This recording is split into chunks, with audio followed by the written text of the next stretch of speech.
Bonjour et bienvenue sur le podcast Futur Chien Guide, le premier podcast sur l'univers des chiens guides d'aveugles. Je suis Estelle, sa créatrice et également famille relais bénévole pour l'école des chiens guides de Paris depuis plus de 4 ans. Je vous donne rendez-vous chaque premier et troisième vendredi du mois pour partager avec vous mes rencontres avec des familles d'accueil, des maîtres chiens guides, mais aussi plein d'autres invités engagés auprès des chiens guides d'aveugles. D'ailleurs, avant d'être un podcast, c'est surtout des rencontres. Alors merci à mes invités de répondre si positivement à mes invitations. Et merci à vous pour vos retours précieux qui me motivent à continuer pour vous en faire découvrir toujours plus sur les chiens guides. Pour revenir à l'épisode du jour, je vous présente Timothée qui est guidé par Japlou de l'école des chiens guides de l'Ouest. Malvoyant de naissance, quelques accidents le rendent complètement aveugle à ses 19 ans. Très jeune, il a exprimé le souhait d'avoir un chien guide d'aveugle. Mais comment accueillir un chien guide à l'orée de sa majorité ? Et comment poursuivre tous ces projets ? Devenu athlète handisport en athlétisme, Timothée revient sur ses premiers pas auprès de Baltic, son premier chien guide d'aveugle qu'il a accompagné dès le lycée. Il nous raconte aussi comment son chien guide actuel Japlou a pris le relais et ses prochains projets, avec notamment les JO paralympiques de Tokyo cet été 2021. Alors maintenant, place à l'épisode. Bonjour Timothée. Bonjour Estelle. Merci à toi de prendre du temps pour échanger avec moi aujourd'hui sur les chiens guides, qui ne sont pas le sujet central de ta vie, mais qui en font une grande partie. Est-ce que justement tu peux, pour commencer, te présenter rapidement, nous dire ce que tu fais au quotidien et tes multiples activités, tes multiples talents? Alors, je suis Timothée Adolphe, j'ai 31 ans, je suis athlète paralympique, sprinter du 100 au 400 mètres. Je fais également de la musique depuis que je suis ado, on va dire, ça va faire 18 ans. Ouais. Je suis entrepreneur et je prépare un one-man show également, donc je suis plus sur plusieurs domaines, on va dire. Que c'est pour ça que je parlais de multiples facettes, hein. Et c'est vrai qu'on te connaît peut-être pour le côté paralympique, mais il y a aussi tout le reste qui t'occupe. Et quand on s'est eu aussi la semaine dernière, parce qu'il me semble que malgré la pandémie et les restrictions, vu ton activité professionnelle, tu continues à voyager et à concourir du coup un peu par Mons et par Vaux ces temps-ci. Donc voilà, tu es assez occupé au final par un objectif, disons-le tout de suite, qui se passe plutôt cet été. Est-ce que tu peux nous en dire plus ? Tout à fait, quand on s'est eu, j'étais en compétition en Italie du côté de Jesolo, car les athlètes de haut niveau ont encore la possibilité sur certains meetings et sur certaines compétitions de pouvoir concourir. C'est essentiellement les athlètes qui sont qu'on appelle listés, c'est-à-dire qui sont sur liste ministérielle en préparation des grandes échéances. Donc ça peut être des championnats d'Europe, du monde ou là en l'occurrence les Jeux paralympiques de Tokyo qui vraisemblablement vont être maintenus cet été. En tout cas, on l'espère, ça fait 5 ans qu'on les prépare et donc c'est vrai qu'on a un petit peu hâte d'en découdre. Est-ce que, pour nous qui t'écoutons, avant de parler des chiens guides, je voulais revenir un petit peu sur ton sport, ton activité, étant donné du coup le fait même que tu es aveugle. Comment tu le pratiques ? Est-ce que tu peux nous dire en 2 mots ? Alors moi j'en ai parlé à mon tout petit niveau, j'ai fait un article sur comment courir un canicross à 3, puisque ça m'est déjà arrivé d'accompagner un déficient visuel et son chien guide qui du coup ne le guide pas dans le cas d'un canicross. Mais du coup à un haut niveau comme le tien, il y a aussi un guide, tu n'es pas tout seul sur la piste, il me semble. Tout à fait, il y a aussi un guide en athlée, sauf que là, c'est plus le chien. Et le chien doit passer le relais, on va dire, et c'est bel et bien un athlète valide. En l'occurrence, aujourd'hui, compte tenu des performances que je fais, je dois faire appel à des athlètes de haut niveau valides qui sont eux-mêmes, en fait, aux portes des équipes de France, du relais 4x400 ou 4x100. Du coup, ça nécessite pour le sprint une coordination et une synchronisation absolument parfaite. C'est-à-dire qu'on doit avoir exactement la même foulée et le même mouvement de bras sur des tempos extrêmement rapides, puisque sur 100 mètres, on monte quasiment à 35-36 km/h. Au-delà de la synchronisation, tout comme avec le chien, il doit y avoir une complicité, une confiance aveugle, sans faire de mauvais jeu de mots. On peut dire que vous faites... alors ça me fait rebondir par rapport avec Fabienne qui, elle, est danseuse les yeux fermés. On peut dire que vous faites une chorégraphie, du coup, avec ton guide sur la piste ? Tout à fait. On fait souvent, justement, le parallèle avec la danse ou avec la natation synchronisée où les danseuses sont sous l'eau et elles ne se voient pas non plus. Il y a ce côté-là, effectivement, qui est très similaire. Bon, bah, c'est très rigolo. J'avais pas encore fait le lien, mais tu vois, si vous le faites même dans le monde professionnel, c'est que c'est vraiment ressemblant. À côté de tout ça, tu nous as parlé d'un chien guide. Est-ce que tu peux nous raconter comment toi, jeune ou moins jeune, tu es arrivé à te rapprocher, j'imagine d'une école de chien guide, pour être accompagné par un premier chien? C'était il y a bien longtemps, il me semble. Exactement. En fait, moi déjà, j'ai toujours eu un contact avec les animaux, les chiens, les chats. J'ai grandi avec. J'ai toujours eu cet amour pour les animaux. Très jeune, en fait, j'ai eu conscience que je voulais être accompagné d'un chien guide. Pour revenir sur ton histoire, ta déficience visuelle est arrivée petit à petit par différents coups du sort, on va dire. Tout à fait. Alors, pour essayer de la résumer en quelques instants, je suis né avec une malvoyance, c'est-à-dire je voyais plutôt flou de l'œil gauche et relativement bien de l'œil droit. À 3 ans, je suis opéré de la cataracte. Ça marche très moyennement. J'ai les yeux fragiles pendant quelques temps, sauf qu'une dizaine de jours après, faut croire que je devais être destiné à être sprinter, mais je me faufile dans une cage d'escalier en échappant à la vigilance de la personne chez qui j'étais en garde. Et je me mets à courir dans cette cage d'escalier. Je cours, et en bas, en fait, il y a une porte vitrée. Et je prends, on va dire, le premier vrai KO de ma vie. Ça se solde par un décollement de rétine de l'œil droit, puisque je me prends en fait la porte vitrée du bas de l'immeuble de plein fouet. Le choc est assez violent et du coup, je perds mon meilleur œil à ce moment-là, donc principal de ma capacité visuelle. Et je me retrouve avec un œil gauche qui voit à peine un 20e, en gros, à 3 ans. Là-dessus, je vais subir quelques opérations et à 6 ans, en fait, je vais prendre un coup de pied dans l'œil gauche. Là, j'ai pas de perte de vision immédiat, j'ai un ulcère de la cornée et donc j'ai un traitement qui va essayer de ralentir le processus de l'ulcère de la cornée qui ne va pas s'opérer à ce moment-là, dans les années 90. L'ulcère de la cornée, en fait, ça fait qu'il y a plein de petits vaisseaux sanguins qui s'agglutinent dans la cornée. Plus il y a de vaisseaux sanguins, plus la cornée est opaque, et plus la cornée est opaque, moins il y a de lumière qui passe, et donc, comme vous vous en doutez, moins il y a de lumière qui passe, moins vous voyez. Sur un œil où tu voyais déjà pas très bien du coup côté gauche. Tout à fait. J'exploitais très bien le 20e que j'avais, sauf qu'à partir de mes 15-16 ans, ce petit potentiel visuel que j'avais se dégrade assez brutalement jusqu'à mes 17 ans. À 17 ans, j'ai plus qu'une perception lumineuse qui est souvent faussée par des, je vais pas dire des hallucinations, mais des illusions un peu d'optique qui sont probablement provoquées par la cornée ou d'autres trucs. Mais en tout cas, des fois, j'avais l'impression de voir de la lumière alors qu'il n'y en avait pas forcément.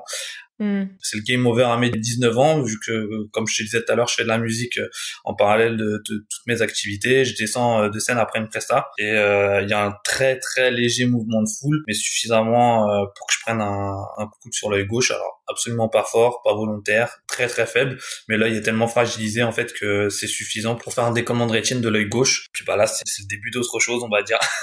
Donc là, l'œil gauche, tu comptes plus dessus. L'œil droit, c'était déjà le cas depuis ton accident petit.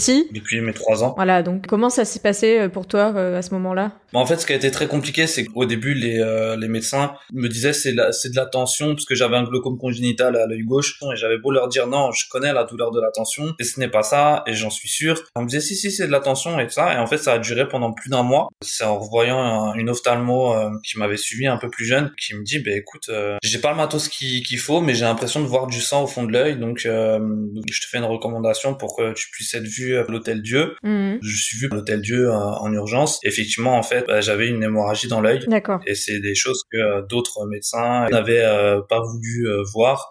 C'était l'été, donc ils ne peuvent pas opérer les yeux compte tenu des chaleurs, en fait. Et donc j'ai dû être sous médoc et des trucs qui te shootent bien pas mal pour pouvoir avoir de douleurs tout l'été. Donc c'est vrai que ça a été quelques mois assez compliqués. L'opération, donc c'est une énucléation que j'ai eue en septembre 2009. C'est la dernière opération que j'ai eue. Et en fait, limite, c'était un soulagement pour moi de ne plus voir du tout, puisque de toute façon, la perception lumineuse que j'avais depuis mes 17 ans, elle était faussée. Le gros travail d'acceptation, il avait déjà été fait, en fait, entre mes 15 et mes 17 ans, quand j'ai perdu, en fait, le petit 20e que j'avais. Ok. Aujourd'hui, tu es dans le noir depuis tes 19 ans et du coup, tu dis finalement, c'est même mieux pour toi, au moins, c'est total, quoi. C'est ça. Et donc, dans tout ça, on comprend qu'il y a eu plusieurs rebondissements. Tu me disais que tu aimais toujours les animaux. Est-ce que c'est quelque chose qui est venu de toi? Est-ce que tu connaissais les chiens guides? Il me semble que tu étais un peu dans une autre partie de la France, puisque aujourd'hui tu es en région parisienne, mais il me semble qu'à cette époque-là, tu étais plutôt à l'ouest. Alors en fait, j'ai grandi en région parisienne et très jeune, j'ai voulu avoir un chien guide. J'ai été suivi par le S3 AIS dès, je dirais, mes 9-10 ans. J'étais à l'école primaire. Et j'ai commencé tout ce qui est les rééducations, la promotion et tout ça. Et en fait, très tôt, j'ai parlé à mon instructrice en locomotion que de toute façon, j'aurais un chien guide parce que j'acceptais absolument pas la canne blanche, je trouvais ça moche. D'accord. Je m'en foutais en fait. J'estimais à ce moment-là en fait le 20e que j'avais au niveau visuel me permettait de faire plein de choses. Je jouais au basket, je faisais du vélo tout seul, je faisais du roller, je faisais de l'athlé déjà en courant valide, et donc je voyais absolument pas l'utilité d'une canne blanche. Je l'acceptais pas déjà moi, et j'acceptais encore moins le regard des autres par rapport à cette canne blanche. Et en fait, ce qui m'a fait accepter la canne blanche, c'est quand on m'a dit écoute mon petit coco, si tu veux un chien guide, il va falloir que tu sois autonome avec une canne blanche. Et de ce jour-là, j'ai dit ok. Oui, parce que ça, on te l'a dit... Par le S3AIS. Alors, est-ce que tu peux me dire ce que c'est que le S3AIS ? Je connais pas du tout. Le S3AIS, maintenant, ça s'appelle le SIAM 78. Ça s'appelait le S3AIS précédemment, et ça voulait dire service d'acquisition et d'aide à l'autonomie et l'intégration scolaire. Ok, dans le 78 du coup. Tout à fait. Cette phrase, ça a été un vrai déclic. Pour moi, je me suis dit, ok. Faut la canne blanche pour avoir un chien guide, passe-moi ta canne blanche, on s'y met. Ça a été vraiment un déclic à la seconde, quoi. Et du coup, je me suis dit, c'est pas grave, s'il faut passer par là pour avoir un chien, je vais passer par là. Tu étais jeune à cet âge-là ? J'avais 10, 11 ans. D'accord, oui, tu étais assez jeune et tu savais déjà que tu voulais un chien guide. Tu connaissais l'existence des chiens et... Ouais, j'avais vu des documentaires, j'en avais déjà parlé avec mes parents. Voilà, c'était quelque chose d'assez clair dans ma tête que tôt ou tard, j'aurais un chien guide. Après, ce que je savais pas à ce moment-là, c'est que les écoles de chiens guides françaises ne remettent pas aux mineurs. Oui, en dehors de la fondation Frédéric Gaillan qui remet à des mineurs, voilà. C'est pas la pratique en tout cas des écoles de chiens guides françaises. Tout à fait. C'est quand je suis passé à Angers pour mes années lycée que on m'a dit qu'il y avait une école de chiens guides et tout ça, que j'étais pas mal autonome, que j'ai commencé à en reparler un petit peu sérieusement, en me disant peut-être que même si je suis pas majeur, je peux essayer de les contacter, en savoir un peu plus, avoir un contact un petit peu plus concret avec le chien guide. On m'a très clairement dit à 17 ans que je pouvais faire ma demande et que je verrais bien. Et ma demande en fait a été acceptée quand j'avais 17 ans et demi. Ok. Tout simplement parce que les tests étaient concluant. Le seul frein qu'aurait pu être, c'était mon âge. Et donc, c'est pour ça que le directeur en 2007 a demandé à me voir en entretien après les examens et après l'accord du dossier pour discuter avec moi de l'engagement et de ce qu'impliquait avoir un chien guide. Parce que forcément, quand on est jeune, on se rend pas forcément compte de toutes les responsabilités qu'un chien guide va impliquer. Oui. Donc, l'entretien s'est super bien passé et on me dit ça devrait être assez rapide.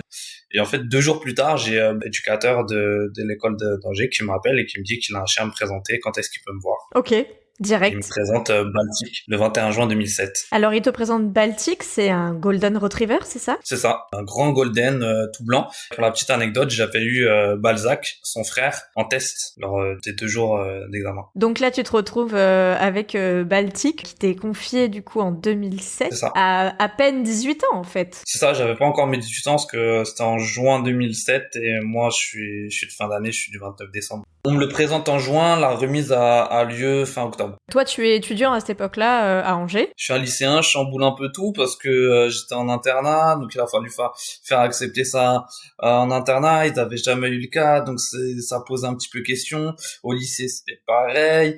Donc au début, d'ailleurs, le lycée ne voulait pas, et puis finalement, c'est devenu la mascotte du lycée. Et puis de toute façon, en vrai, ils voulaient pas, mais d'un autre côté, c'est la loi, ils ont pas le droit de le refuser. Donc en fait, je leur ai pas laissé le choix. Ouais, l'inconnu leur a fait peur et finalement tu as pu aller en classe au lycée avec. Et à l'internat aussi du coup, comment ça s'est passé ? Oui, à l'internat, il était dans ma chambre, c'était à moi de m'en occuper, j'en avais la responsabilité et voilà, tout s'est très bien passé. Bon, alors les débuts de tes pas avec les chiens guides se sont faits avec Baltic. Tout à fait. Vous avez fait, il me semble, un bon bout de chemin quand même ensemble, parce que tu n'as pas été lycéen pendant des années quand même. Exactement. Baltic, en fait, il a été mon chien guide jusqu'en décembre 2015. D'accord. Bah forcément de mes 17 ans à mes 25-26 ans, c'est une période de ta vie où tu te construis en tant qu'homme, en tant qu'adulte, où il y a énormément de changements qui interviennent dans ta vie. Donc c'est vrai qu'il a été d'une adaptation un peu incroyable parce que il y a eu beaucoup de changements, que ce soit de lieu de vie ou de mode de vie aussi. Mhm. Donc voilà, il a su s'adapter à chaque fois avec brio, on va dire. Justement, vous avez donc fini le lycée ensemble. Qu'est-ce qui s'est passé après de ton côté? Alors après, j'ai été dans une formation de développeur d'applications du côté de Villejuif. Au sud de Paris. Voilà, parce qu'à la base, je voulais être ingénieur du son et malheureusement, en France, les études d'ingé son ne sont pas accessibles aux déficients visuels, D'accord. ce qui est assez paradoxal. Ouais, oui, oui, je vois. Mais je m'étais un peu redirigé vers l'informatique. C'était un peu un choix par défaut, on va dire, Mhm. parce que c'était un projet, moi, le truc d'ingé son qui était assez inscrit dans ma tête depuis plusieurs années. En fait, quand on m'a expliqué que ça serait pas possible, il était déjà un petit peu tard, on va dire, Ouais. et que fallait trouver quelque chose à faire après le bac. Sauf que j'ai rapidement compris que le développement informatique c'était intéressant, enfin que moi ça m'intéressait, mais c'était pas du tout ce que je voulais faire au niveau professionnel. Mhm. J'ai un peu décroché. Ça a coïncidé au moment en plus où je reprenais vraiment l'athlète très sérieusement et que j'ai eu des résultats assez rapidement aussi. J'allais à la base embrayer plutôt sur un BTS en communication. Ouais. À ce moment-là, j'ai tout plaqué le développement informatique pour me consacrer à l'athlète et le BTS en communication. En fait, j'avais été accepté dans une école de Saint-Quentin en Yvelines. Sauf que j'étais présélectionné pour les Jeux de Londres. Ouais. Et donc, j'ai eu une discussion avec mes parents où on m'a très clairement dit, écoute, parce que c'était un BTS en alternance que je voulais faire, et on m'a dit, ça va peut-être faire un peu beaucoup entre les cours, l'entreprise, les entraînements pour les Jeux. On te connaît un petit peu, et on Mhm. sait très bien que si ça pêche, tu vas mettre tout sur le sport. Et j'étais honnête, je leur ai dit oui. Et en fait, on m'a dit, écoute, prends une année pour toi, prépare les Jeux, prends une année, et tu reprendras les études après. Ça s'est passé comme ça. J'avais pris un appartement et j'ai préparé les Jeux, sauf que ça faisait entre guillemets peu de temps que j'avais repris. Mhm. Forcément, pour une préparation pour les Jeux, il faut un volume d'entraînement assez conséquent. J'imagine. Et mon corps était pas encore prêt à assumer cette charge d'entraînement. Du coup, j'étais assez régulièrement blessé. Mm. J'ai fait mes minima internationaux, mais je n'ai pas été retenu pour les Jeux. Ça a été un gros échec. J'ai eu une seconde chance en fait parce que les championnats du monde 2013 étaient en France. D'accord. Mes parents ont vu que je m'étais donné les moyens d'y arriver et donc on m'a dit écoute, les championnats du monde c'est en France l'année prochaine. On te laisse une seconde chance. Par contre, si ça marche pas, il faudra retourner à l'école. Ok. Et donc j'ai préparé ces championnats du monde. J'ai eu ma première médaille internationale. Là, c'était parti pour plusieurs années. Comment Baltic t'a accompagné pendant toutes ces années, parce qu'il était à tes côtés? Comment ça se passe quand tu t'es remis à l'entraînement? Est-ce que Baltic avait un rôle à jouer ou c'était au contraire ton guide humain, entre guillemets, qui reprenait le relais, comme tu nous disais? Alors, Baltic qui venait avec moi au stade, je l'attachais, et puis lui il dormait pendant que je faisais ma séance, donc c'est pour ça que je dis souvent que il y a un passage de témoin entre le chien et le guide, l'athlète. Chacun a son rôle. Je dis souvent qu'il y a les guides de la piste et là il y a les guides de la street. Et le guide de la street, ça a été Baltic, aujourd'hui c'est Japlou, et voilà. Oui, parce que Baltic, du coup, t'as quand même suivi dans tes aventures. Tu disais que tu as été remis en piste, c'est le cas de le dire, par rapport à tous ces entraînements-là. Tu as du coup dû te déplacer pas mal aussi, j'imagine, pour concourir à droite à gauche. Tout à fait. Baltic, il t'a suivi à chaque fois? Comment ça s'est passé par rapport à ces déplacements? Quelle place il avait dans ta vie pendant toutes ces années de guidage avec toi? Baltic ou Japlou d'ailleurs m'accompagne systématiquement à l'entraînement, sauf aujourd'hui sur des séances de départ en starting block avec Japlou. Des fois j'évite de l'emmener ou je l'essaye de le mettre dans un coin où il me voit pas parce que dès qu'il me voit en position de départ il se met à aboyer. Donc Il t'encourage en fait. compliqué à gérer, mais on s'adapte. Sinon, il m'accompagne partout. Après, sur les compétitions, selon l'organisation et selon où c'est, il m'accompagne. Après, généralement, quand c'est à l'étranger, je le laisse en garde. Souvent, on sait pas trop forcément les lois des chiens guides à l'étranger. C'est pas forcément les mêmes qu'en France. Des fois, il y a des quarantaines. Des fois, ça peut rapidement devenir compliqué. Il y a un moment, en fait, moi, j'estime qu'il faut pas être égoïste. Il faut aussi penser au chien et au bien-être du chien. Si c'est pour qu'il soit dans une chambre d'hôtel ou attaché sur le banc d'une piste toute la journée, c'est peu intéressant pour lui. Et c'est pour ça que souvent, lors des grandes compétitions internationales où mes parents, des fois, ils me suivaient, Moi, je garde contact avec les familles d'accueil et ça permet aussi aux familles d'accueil de revoir le chien, de voir l'évolution du chien et de repasser du temps avec lui. Donc, moi, je sais qu'il est dans un environnement qu'il connaît, avec des gens qu'il connaît, et qu'il est bien dans ces conditions-là. Donc, moi, déjà, je suis serein par rapport à ça. Les familles, elles sont contentes de le revoir. Lui, je pense qu'il est gâté pendant cette période-là. Donc, en fait, je pense que cette solution, c'est la meilleure parce que tout le monde y trouve son compte. Et ça permet aussi pour les familles de garder un lien autre. Et même si c'est pas hyper régulier, les familles, en tout cas, étaient contentes. Donc Baltic a eu l'occasion du coup de faire des pauses et des retours dans sa famille d'accueil qui à mon avis était hyper ravie de la voir à nouveau. Comment ça s'est poursuivi Du coup tu nous disais que tu as été à nouveau à l'entraînement. Tu avais une chance du coup de prouver un peu que c'était pour toi, sinon tu retournais à l'école. Est-ce que ça s'est conclu dans le bon sens? Vu que j'ai fait ma première médaille internationale, c'était sur 400 mètres, un peu en plus à la surprise générale, ça a été validé et donc je voulais aussi un peu honorer le deal que j'avais fait avec mes parents, même si j'avais fait cette médaille, j'ai voulu faire une formation. D'accord. J'étais plus dans cette idée de communication ou quoi que ce soit, je voudrais vraiment retrouver un truc avec l'humain et ça fait un petit peu bateau par rapport c'est souvent le cas pour les déficients visuels. Je suis parti sur quelque chose du massage bien-être, mais en fait moi si je l'ai fait c'était plus dans le sens où par rapport au sport il peut y avoir un intérêt en termes de prévention sur de l'automassage, sur masser ne serait-ce que ses partenaires d'entraînement à certains moments, alors même si on n'est pas kiné c'était pas du tout dans une optique de kiné mais juste pour de la récupération ou des petits trucs comme ça. Mais il y avait aussi ce qui m'intéressait énormément, c'était tout l'aspect aromathérapie qui permet de faire pas mal de choses en prévention, étant donné qu'en tant que sportif de haut niveau, on n'a pas le droit à tous les médicaments qu'on veut. Et il y a une liste interminable donc à respecter. Tu vois, juste un médicament comme l'Advil qui peut pas être totalement inoffensif, c'est considéré comme un produit dopant. D'accord. Donc je me suis dit que l'aromathérapie pouvait être assez utile sur pas mal d'aspects. Et est-ce que le massage, tu en as fait bénéficier Baltic ou pas du tout, du coup? Je me suis renseigné après par la suite pour du massage canin, ce qui existe et ce qui pouvait être intéressant aussi. Baltic en plus était extrêmement réceptif au massage canin. J'ai eu la chance en fait pendant la remise de Japlou de rencontrer quelqu'un qui faisait du massage canin et qui m'a appris. Alors Japlou est un petit peu réceptif, mais il est beaucoup moins que l'était Baltic. Bien que il a un peu changé de tempérament, Japlou, faudrait que je réessaye un petit peu sur lui. Peut-être qu'avec le temps, il serait peut-être plus réceptif avec l'âge. Il s'est beaucoup calmé, Japlou. Avant, il était un petit peu foufou. En même temps, Japlou, on me l'a remis, il avait 16 mois, donc il était encore un petit peu immature. Justement, comment on est passé de Baltic à Japlou? Baltic, du coup, t'as guidé quand même 7-8 ans.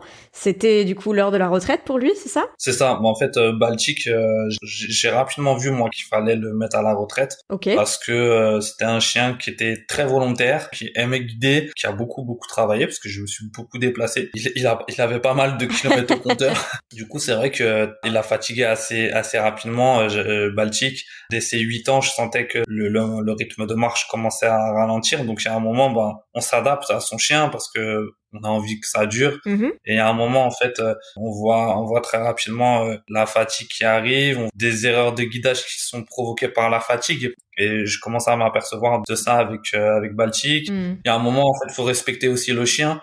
Faut savoir dire stop, même si ça déchire le cœur. Et donc voilà, j'ai décidé de mettre Baltic à la retraite et de faire le passage de témoin avec Japlou. Moi, j'ai voulu que ça se passe comme ça. Je voulais garder Baltic. Tu as pu le garder, du coup? Alors, je l'ai gardé. Après, vu que j'étais interne à l'INSEP, donc l'Institut National du Sport, de l'Expertise et de la Performance, avoir les deux en même temps, c'était très compliqué. Donc, c'est mes parents qui attendaient que ça, d'avoir Baltic. Et mes parents qui voulaient faire maison de retraite pour chien guide. C'est ça, ils sont devenus la famille de retraite. On en a parlé dans le dernier épisode avec la famille de retraite de Finlay. C'est un statut, ça fait partie de la vie du chien guide et des bénévoles qui sont autour de toute cette chaîne de générosité. Donc, tes parents sont devenus la famille de retraite de Baltic. Voilà, et c'était un bon compromis parce que moi je pouvais le voir très régulièrement aussi. Et oui. Et puis il y avait Japlou qui était arrivé dans l'équation, donc ça lui a amené un compagnon de jeu. C'était plutôt sympa. Moi j'avais aussi dans cette idée, c'est très personnel, mais je voulais que Baltic puisse voir ce qu'était la suite, puis entre guillemets voir son successeur. Ouais. Mais je savais moi justement que si j'attendais la mort de Baltic et qu'il y avait un temps mort entre guillemets, je savais pas dans quel état d'esprit j'allais être et j'avais ce problème où je voulais pas retourner à la canne blanche, Mhm. de un, et de deux, je voulais qu'il y ait ce lien aussi entre Baltic et Japlou. Japlou, j'avais demandé aussi que ça soit pas un golden pur, D'accord. justement pour ne pas tomber dans la comparaison bête Mhm. qu'on peut faire rapidement. Donc t'as demandé justement une autre race qu'un Golden Retriever.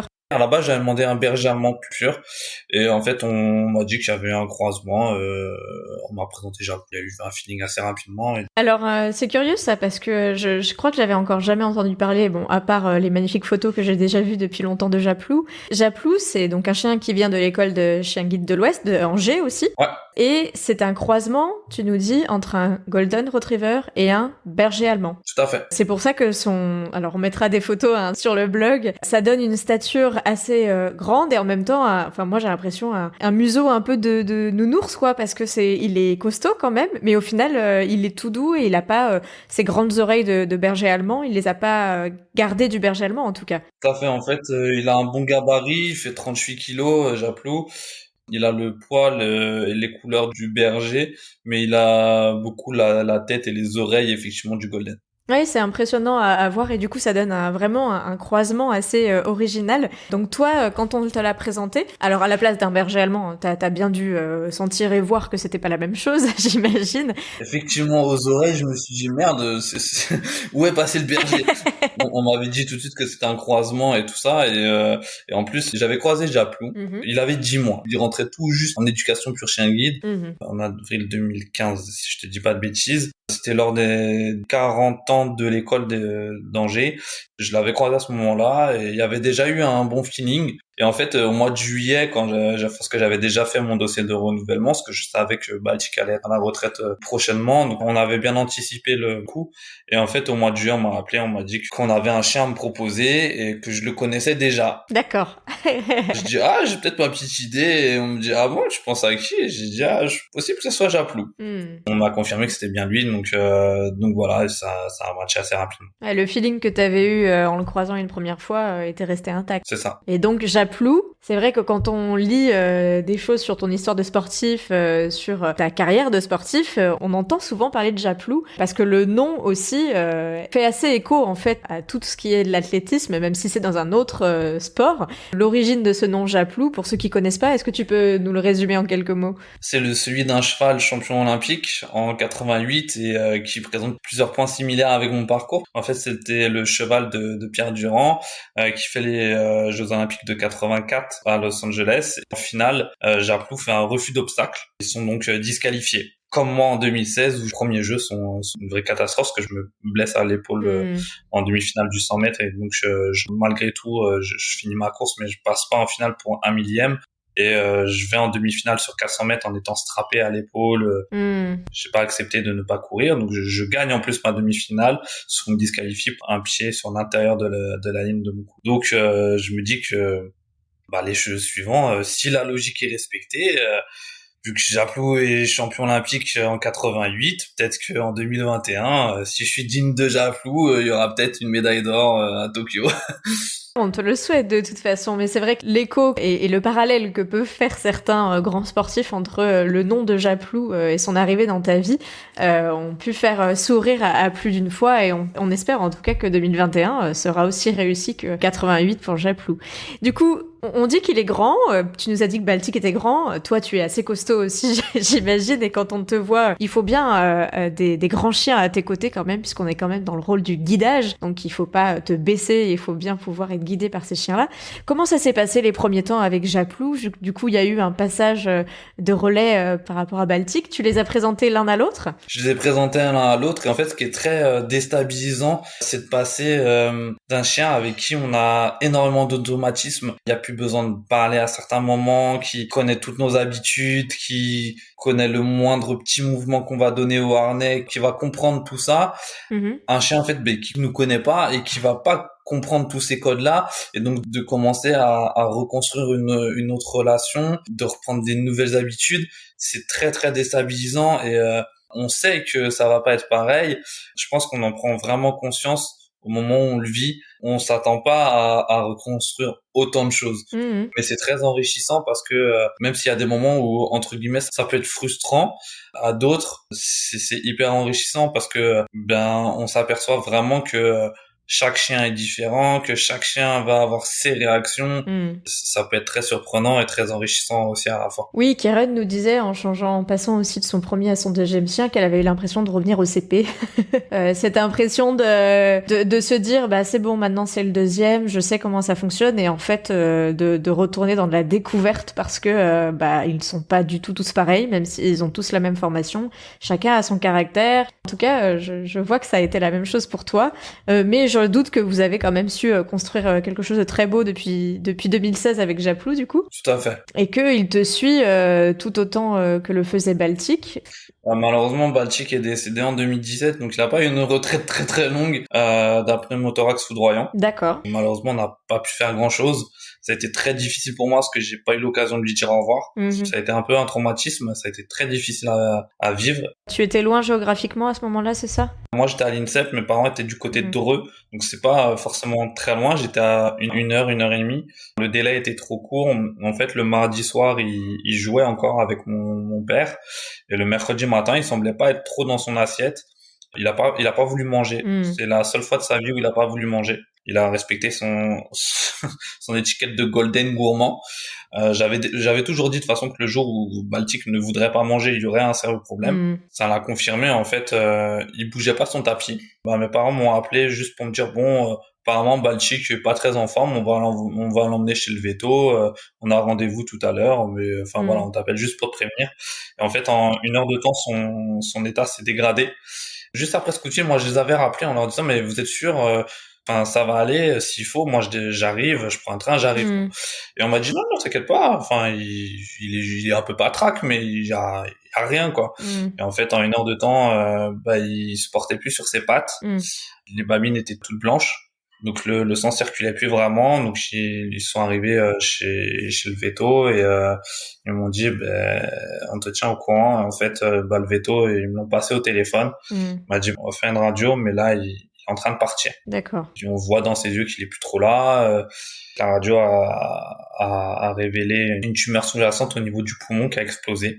Le plus incroyable, c'est qu'il avait fait sa visite médicale un mois auparavant et qu'ils avaient rien vu. Et on peut pas dire que c'était une faute du véto, parce qu'ils avaient vraiment pris leur temps, ils avaient vraiment fait les choses comme il fallait, sauf que une tumeur sous-jacente, c'était pas visible. Si on fait pas une radio, on la voit pas, sauf que faut avoir une raison de faire une radio. Il y avait rien d'alarmant en fait, et le véto il m'a clairement dit au téléphone moi si vous voulez je peux vous le mettre sous perf et arriver dans une heure et demie, peut-être qu'il sera encore là, mais c'est même pas dit, et ce qui est sûr c'est qu'il va souffrir. Donc après les années qu'on avait passées ensemble, je me voyais pas en fait être égoïste et faire souffrir Baltic une heure et demie. Donc je lui ai dit faites ce que vous avez à faire, soulagez comme vous pouvez, et il y a un moment faut penser à lui aussi, et il était hors de question qu'il souffre juste parce que je voulais être auprès de lui. Alors j'aurais aimé pouvoir lui parler une dernière fois, etc. Sauf que c'était au prix qu'il souffre, je voyais mal l'intérêt en fait. Donc voilà, il est parti comme ça. Ça a été assez rapide, assez brusque du coup. Ouais, ça a été très très brutal parce que comme je te disais, la veille au soir, il était encore en train de jouer, donc c'était très très bizarre. Toi, j'imagine que tu as pu rejoindre malgré tout tes parents après. Ça a été compliqué. Comment Japlou t'a aidé peut-être à passer ce cap? Oui, parce qu'il y avait cette présence, mais c'est vrai que malgré tout, quand tu reviens chez tes parents, que d'habitude tu vois les deux c'est deux costauds, donc ils font un peu les fous, etc. Et quand t'arrives, y a personne avec qui Japlou il peut faire le fou, donc il y a un vide, il y avait toujours un vide en fait, donc c'était assez compliqué à gérer. Ok. Bon, et après cet événement assez brutal, du coup, vous avez essayé de reprendre, de continuer, du coup, sur votre lancée. Qu'est-ce que vous avez fait avec Japlou depuis 2018, du coup? On construit un petit peu, on avance tranquillement. On a eu J'ai pris un chien qui était réformé, D'accord. sur lequel j'avais bien accroché sur un statut en fait Facebook qu'avait mis l'école d'Angers toujours. Mhm. C'était Newt qui était un chien guide prometteur mais qui avait un petit souci avec les autres animaux, c'est qu'il pensait que tous les animaux de la terre étaient ses potes. Donc il voulait aller voir tout le monde. Ça a été un peu éliminatoire pour lui, mais sinon c'est un chien qui est extrêmement tourné vers l'humain. Bah, ça a permis à Japlou de retrouver un compagnon aussi, de ramener un petit peu parce que Newt est très jeune et très enfant dans sa tête aussi, donc ça ramène un petit grain de folie, on va dire. Mhm. Voilà, c'est il y a eu cet épisode-là, j'ai eu mon fils. Mhm. Puis voilà, ce qui se passe un petit peu. La vie continue, en tout cas. Tu as su t'entourer à nouveau de Newt, et puis ton fils est arrivé avec ta compagne, j'imagine aussi, dans l'affaire. Il n'est pas arrivé tout seul. Je me demandais si dans toute cette histoire, au final, il y avait quelque chose que tu avais appris ou que tu avais découvert auprès des chiens guides d'aveugles qui t'avait surpris, auquel tu t'attendais pas forcément. Voilà, quelque chose qui est venu un peu comme un cadeau, en plus de toute cette démarche que tu avais fait pour avoir un chien guide. C'est la relation en fait que t'as avec le chien qui est juste magique quand t'arrives à vraiment tisser des liens où tu te comprends en un geste. Certes c'est pas un humain hein, mais il se passe beaucoup de choses en fait dans la relation avec un chien guide et je pense que tant qu'on le vit pas on se rend pas compte. On a dans l'idée effectivement qu'on peut avoir une relation très forte avec un chien guide. Maintenant tout ce qu'il y a au fil du temps qui se met en place, c'est assez impressionnant et même en fait quand on est dans notre routine, on n'en a pas vraiment conscience. Malheureusement, c'est quand ils partent qu'on en prend conscience un petit peu de plein fouet. Du coup, voilà. Justement, est-ce qu'il y a un moment où tu as été bluffé par un de tes chiens, ou par les deux d'ailleurs, est-ce qu'il y a plusieurs moments, et qui resteront un souvenir marquant pour toi pour vraiment de bonnes années encore? Ouais, il y a des moments où ils m'ont bluffé, il y a des petites anecdotes. Il y a Baltic m'en a fait deux, alors il y en a une qui est rigolote un peu, l'autre un petit peu moins. Il y a une fois, je me fais agresser, en fait, du côté de Maison Alfort. J'étais avec un ami. Au moment où mon ami, pousse l'agresseur, moi, je pars en courant avec Baltic sur un trajet qu'on connaissait absolument pas. D'accord. Donc c'était courir, juste tracer sa route. Et en fait, Baltic a tout à fait compris avec un sang-froid incroyable parce que c'est après que mon pote m'a dit, mais tu sais même pas par où t'es passé. Et tu sais que Baltic, il t'a fait passer sous un échafaudage, etc., Ah ouais. etc. Et on s'est absolument rien pris. Et ça a été une course effrénée pendant un petit moment. Je l'ai géré juste avec un sang-froid incroyable. Ça, c'était pour la partie un peu moins rigolote. L'autre, c'était en fait le jour où j'ai les clés de mon premier appart. Je vais chez mes parents pour fêter ça, on prend l'apéro et tout ça, et puis on pose les clés sur une table basse. Et en fait, on va manger et après le repas où je veux récupérer mes clés, il y a plus de clés. Ah. Je me dis on cherche, et impossible de trouver la clé. En fait, moi, à un moment, pour rigoler, je dis allez, Baltic, cherche la clé. En fait, on le voit foncer dans le jardin. Ouais. Il était allé enterrer les clés. C'est un signe comme quoi c'était un bon fils à papa et qu'il voulait rester chez mes parents, qu'il était tranquillement bien installé, que la maison et le jardin lui convenaient et qu'un appart c'était pas trop à son goût quoi. Ouais, il avait fait son choix lui. Ouais, lui avait fait son choix je pense. Et avec Japlou, ben c'était plus vraiment un truc où il m'a surpris, où une fois j'étais malade et je me dis on va s'arrêter à la pharmacie. Enfin, je le dis mais comme si je me parlais à moi-même. En plus, c'est pas comme si j'avais l'habitude de dire on va à la pharmacie, etc. En allant chez moi, on passe devant une pharmacie, mais je m'y arrêtais jamais. Ouais. Et en fait, ce jour-là, il a décidé de s'y arrêter. Genre, il avait compris que c'était une pharmacie, que tu avais dit, sans pour autant lui adresser la parole à lui précisément, Ouais. Qu'il fallait s'arrêter à la pharmacie. Alors, j'ai dû avoir un truc de body language qui a fait qu'il a dû comprendre quelque chose, parce que je ne pense pas qu'il ait capté en disant pharmacie qu'il fallait s'arrêter à cet endroit-là, etc. Donc mais c'est vrai que ça a été assez surprenant. C'est bluffant des fois, hein, quand même leur capacité se demande d'où ils les tiennent. Hein. Non, des fois c'est assez surprenant. J'ai gardé quand même à la demande de mes auditeurs 2 questions de fin que j'ai un peu twistées. Je voulais te demander quel était ton pire et ton meilleur moment que tu as vécu avec tes chiens guides du coup. Le pire, forcément le départ de Baltic en fait partie. Il y a un moment avec Baltic, c'était au début que je l'avais. Je rentre après une journée de cours et en fait je vais pour traverser. Mhm. C'était bel et bien à moi de traverser, sauf qu'il y a quelqu'un une voiture qui arrive à toute allure et je sais pas pourquoi, j'ai un mauvais pressentiment. Du coup, je m'arrête et et je me fais, enfin, la personne klaxonne et tout en arrivant toute berzingue sur moi. Et je sens qu'elle va arriver sur nous et je vais pas avoir le temps, en fait, ni de traverser, ni de revenir. Du coup, je mets mon genou en opposition, j'ai tiré Baltic en arrière et la personne a pilé sur moi. Donc, j'ai eu extrêmement peur. Mhm. Baltic était tremblant, et, enfin il s'est mis à aboyer parce que je pense qu'il s'est vu passer sous la voiture aussi. Mhm. Il était un peu tétanisé et tout tremblant. Donc ça c'était un truc pas très cool non plus. Bon après Japlou il s'est blessé plusieurs fois mais rien de grave à proprement dit. Mhm. Et pour finir sur une note plus positive, tes meilleurs moments. Les meilleurs bah forcément les moments de remise, c'est des moments un petit peu magiques aussi. Les meilleurs, en vrai, c'est quand tu les sens, qui sont épanouis, qui sont heureux, tu sais, quand ils sautent. Tu le sens aussi, l'humeur de ton chien. Mhm. Si, il y a eu, Japlou et Newt, quand ils ont accueilli mon fils, c'était un moment, très particulier. Je leur avais ramené un vêtement, de la maternité, déjà, pour qu'ils aient l'odeur. Et c'est vrai qu'ils ont été tout de suite, attirés vers mon fils. Et donc même Newt qui est un petit peu pas turbulent, mais tout de suite tu sentais qu'il faisait attention. Et donc c'était un peu attendrissant. Du coup, ils l'ont accueilli comme il se doit, Exactement. comme le petit homme qu'on ramène à la maison. Tout à fait. Ils ont été hyper curieux, du coup.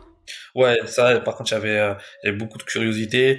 Japlou, bah tu sens que dès que le petit est là, il va se coucher à côté de lui, soit pour être bien placé s'il fait tomber quelque chose à manger. Non, ça. Sinon, si Japlou, bah pour être digne de son nom, une fois il a coursé un chat, puis bah, il a sauté par-dessus un mur de 2 mètres. Donc pour un sauteur d'obstacles, c'est plutôt pas mal. En effet. Et puis là, ce jour-là, on s'est dit avec mon père, oh là là, qu'est-ce qu'il nous a fait? En plus, il avait sauté dans le jardin d'un voisin qui vient 2 fois par an, donc on s'est dit pour aller récupérer, ça va être une galère. Et en fait, il a ressauté dans l'autre sens, donc on a rien eu à faire. C'est moi que voilà. En tout cas, on voit qu'il y a encore les meilleurs moments sont encore à vivre. Il y en a eu déjà et je pense que c'est pas fini. Ouais, il y en a eu plein, il y en a eu plein. Ça c'est sûr. Du coup, on a bien compris qu'il y avait pas mal d'échéances pour toi dans l'année à venir et puis au final, bah, tu as toute cette équipe derrière toi, Newt, Baltic, qui nous regarde de là-haut, Japlou, le petit Dom. Où est-ce qu'on peut te suivre pour suivre justement tes aventures?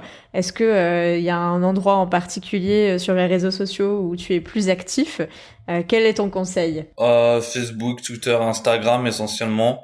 Je suis pas sur Snapchat. Moi non J'ai un plus, hein. compte LinkedIn, mais il me sert pas à grand chose. D'accord. Donc voilà, Facebook, Twitter, Insta, c'est les principaux. Voilà. Après, il y a certaines informations qui sont reliées justement par l'école d'Angers, qui est mon partenaire aussi et qui m'accompagne dans ma carrière sportive. C'est fait un peu naturellement par rapport à l'histoire commune qu'on avait ensemble. Mm-hmm. Au-delà du projet sportif, il y a des projets comme je disais tout à l'heure, le One Man Show, mais un autre projet qui devrait voir le jour et assez rapidement, ça devrait être fin juin, où avec 5 associés, on a décidé de créer le premier jeu mobile sur PC, grand public, accessible à tout type de handicap, dont aux déficients visuels, mal et non-voyants. Donc voilà, ça devrait arriver d'ici le début de l'été. Quel teasing, dis donc. On a hâte en tout cas de voir tout ça. Donc on sent que l'été 2021 est ton été. Donc Instagram, Facebook et Twitter. Donc c'est @Timothée Adolphe, c'est bien ça. Hein. C'est ça. Sur les 3, comme ça, c'est pas compliqué. Sur les 3. Donc bah, je remettrai en tout cas dans les notes de l'épisode toutes ces informations. Et donc bah, il me reste à te souhaiter que du bon pour l'avenir, à te souhaiter de courir toujours plus vite. Et on l'a pas dit, mais ton petit surnom, c'est d'ailleurs le guépard blanc, si je me trompe pas. Tout à fait. Qui t'a donné ce surnom? C'est toi-même ou c'est devenu de par tes grands fans ou tes entraîneurs? Comment ça s'est passé? Pas du tout, en fait, effectivement c'est mon entraîneur lors de ma première finale au championnat du monde en 2013, sur laquelle je me glisse un peu à la surprise générale. Mhm. J'étais très fin, enfin je le suis toujours aujourd'hui, parce que je fais 1m84 pour 72 kilos, sauf qu'à l'époque je faisais 1m84 pour 60 kilos. J'étais très très fin et j'avais pas forcément la morphologie d'un sprinter. Mhm. Du coup en fait mon coach, qui est d'origine burundaise, la veille au soir, juste après le dîner, au moment où j'allais monter en chambre pour ma récupération, est venu me voir, il m'a dit avec son accent chantant, demain tu seras pas le lion, tu es pas assez costaud, tu seras le guépard blanc. Et c'est quelque chose qui est resté et qu'on a un petit peu entretenu, d'autant plus que les médias ils aimaient bien, donc c'est quelque chose qui est ancré un peu aujourd'hui. C'est ancré et donc on te souhaite que ce soit côté team Guépard Blanc ou côté musique, voire humoriste, voire jeu accessible, tous ces projets les uns à côté des autres, que du meilleur pour la suite et que l'été 2021 t'apporte tout le succès que tu mérites en tout cas. C'est gentil, merci beaucoup. Bah je t'en prie et au plaisir de te croiser avec Japlou, Newt et puis toute la petite famille dès que on pourra se revoir dans de bonnes conditions et que ton emploi du temps sera aussi compatible avec le mien, on va dire ça comme ça. C'est gentil, merci. Encore désolé parce que je sais que ça n'a pas forcément été facile pour organiser ce podcast. Je t'ai fait un petit peu galérer, donc je toutes mes excuses. Mais il n'y a pas de problème, je m'adapte et puis c'est aussi le challenge d'arriver à vous avoir derrière ce micro, même à distance, puisque c'est pas parce qu'on est à distance qu'on ne doit pas se donner rendez-vous. C'est vrai que pour l'interview, c'est mieux d'être au même moment, au même endroit, du moins chacun derrière son ordinateur. Je te remercie encore vraiment beaucoup, Timothée, pour ce temps que tu m'as accordé et pour tout ce témoignage sur ta vie auprès de Baltic, Japlou, Newt et puis sûrement d'autres à venir. On espère. Pour le moment, on vit l'instant présent et voilà. Et profitons en effet de ce qu'on a aujourd'hui. Merci beaucoup en tout cas et à très bientôt dès qu'on le pourra. À bientôt, merci. Et voilà, c'est la fin de cet épisode. Merci à vous de l'avoir écouté, en espérant qu'il vous aura plu. Merci à Timothée de m'avoir consacré du temps dans son emploi du temps de sportif de haut niveau, et bonne chance pour les prochains JO. Pour compléter votre écoute, vous pouvez retrouver dès maintenant l'article de cet épisode avec Timothée sur mon blog futurshengid.fr pour découvrir les photos du beau Baltic, mais aussi du croisement inédit qui fait de Japlou un merveilleux chien avec son copain Newt. N'hésitez pas à m'envoyer vos retours sur mon Instagram @futurshengid ou via un avis sur Apple Podcast. C'est vraiment un plaisir de les découvrir. Et pour faire grandir ce podcast, le meilleur moyen reste encore d'en parler autour de vous, mais aussi de m'identifier sur Instagram lors de vos écoutes. Ça fait toujours chaud au cœur et je partage systématiquement. Alors à bientôt pour un prochain épisode sur l'univers méconnu des chiens guides d'aveugles.